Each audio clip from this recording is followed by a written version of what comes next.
As customers, we're always trying to make sure we get the best deal at the pump. But how do you know you're getting what you pay for? We went in search of answers for you by following one of the 20 pump inspectors in our state on a routine pump inspection. Armed with two 5-gallon measuring devices, Lance Mudd goes to work to ensure that gas pumps are functioning correctly and accurately.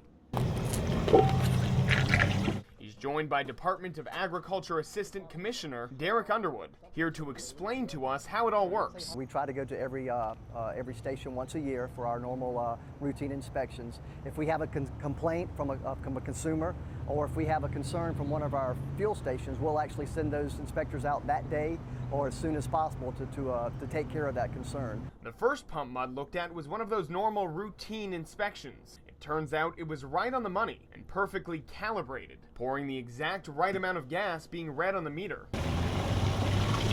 But that's not always the case. In 2013, the state inspected and approved more than 73,000 pumps. More than 1,000 others were out of tolerance, pouring either more or less than what's being read on the meter. Surprisingly, though, most of those out of tolerance were giving you more gas than you paid for. The state found only 176 actually shortchanging you. Most of the time, the actual station is actually above tolerance. They're actually allowing more fuel to be pumped per what it states on the pump. So I don't want to say, I don't know the exact percentage, but more time than not, the station itself is actually giving fuel away as opposed to taking fuel away from the consumer.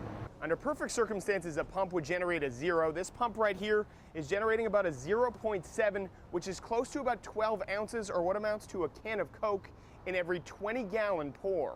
What about the one shortchanging you? Underwood says it's rare the gas stations are doing it on purpose. These stations, if you have malicious intent or these stations are trying to short the customers, they're not going to be in business long. So it's to their advantage too that they have an accurate and reliable and legitimate business for these consumers, because they want us to come here just as much as the public wants us to make sure that their pumps are calibrated so it's as accurate as possible and they're not giving away fuel as well.